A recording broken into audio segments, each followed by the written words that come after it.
السلام عليكم ورحمة الله وبركاته. طب والله سبحانه وتعالى يرضيك يوم القيامة؟ قل معي 3 مرات: رضيت بالله ربا وبالإسلام دينا وبمحمد صلى الله عليه وسلم نبي. الله سبحانه وتعالى يكفيك ما أهمك من أمور الدنيا والآخرة. قل معي 7 مرات: حسبي الله لا إله إلا هو عليه توكلت وهو رب العرش العظيم. حبيبي الغالي، تبغى صحيفتك تسرك يوم القيامة؟ أكثر من الاستغفار. جاء النبي صلى الله عليه وسلم: من أراد أن تسره صحيفته فليكثر من الاستغفار. عندك ذنوب كثيرة، عندي لك الحل.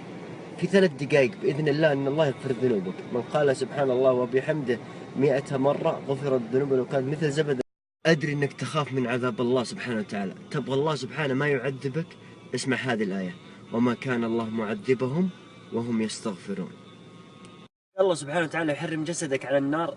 جاء النبي صلى الله عليه وسلم: فإن الله قد حرم على النار من قال لا إله إلا الله يبتغي فيها وجهه. لا إله.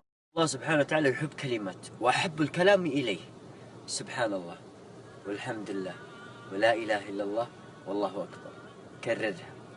إنك تبغى شيء يملأ الميزان وجبت لك شيء يملأ الميزان. الحمد لله كما جاء النبي صلى الله عليه وسلم، وسبحان الله والحمد لله تملأان ما بين السماوات والأرض. حبيبي الغالي، تبي تكون قريب من الله سبحانه وتعالى؟ اسمع هذا الحديث.